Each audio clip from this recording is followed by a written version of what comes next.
సంగం త్యక్త్వా ఆత్మశుద్ధయే యోగేన కర్మ కుర్వంతి సంగం త్యక్త్వాత్మశుద్ధయే. 5వ అధ్యాయం కర్మ సన్యాసం.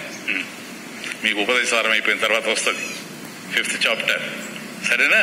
కాబట్టి యోగులు ఎవరైతే ఉన్నారో, యోగులంటే కర్మయోగులంటే కర్మల్ని నైవేద్యంగా సమర్పించి ఫలితాల్ని ప్రసాదంగా స్వీకరించేటువంటి కర్మయోగులు ఎవరైతే ఉన్నారో యోగినః కర్మ కుర్వంతి, వాళ్ళు కర్మ చేస్తూ ఉన్నారు. ఎట్లా తెలుసా? సంగం త్యక్త్వా, సంగం అటాచ్మెంట్ లేకుండా, దేంతో అటాచ్మెంట్ లేకుండా, ఫలసంగం ఆ ఫ్రూట్ ఏదైతే ఉందో, కర్మ ఫలం ఏదైతే వస్తూ ఉందో ఆ ఫలం విషయంలో సంగం త్యక్త్వా, దాన్ని విడిచిపెట్టి. ఎందుకు విడిచిపెడతాడో తెలుసా? డెఫినెట్ గా వస్తుంది. నేను ఎందుకు ఆలోచించేది? కర్మ ఎప్పుడైతే నేను చేశానో ఫలితం వచ్చి తీరాలి, వస్తుంది.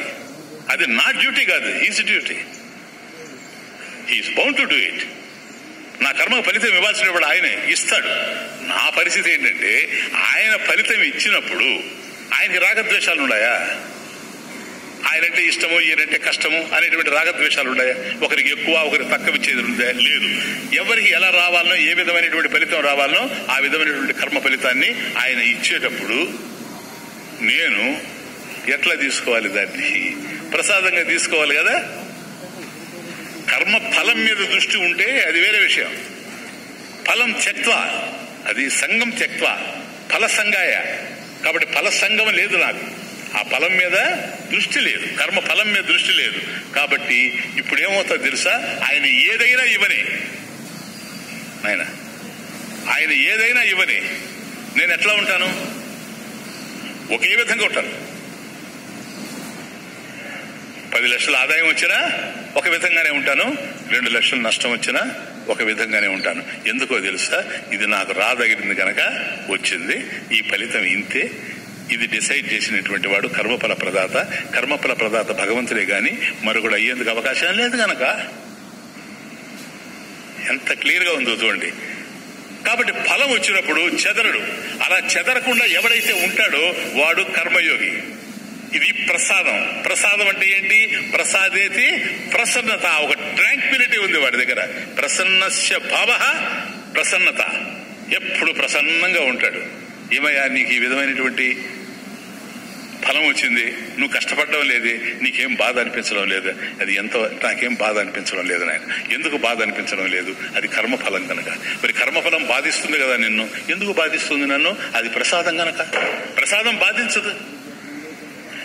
మొన్ననే కదా పోయింది ఉగాది పచ్చడి ఎట్లా ఉంది? చాలా రుచికరంగా ఉంది. తినలా?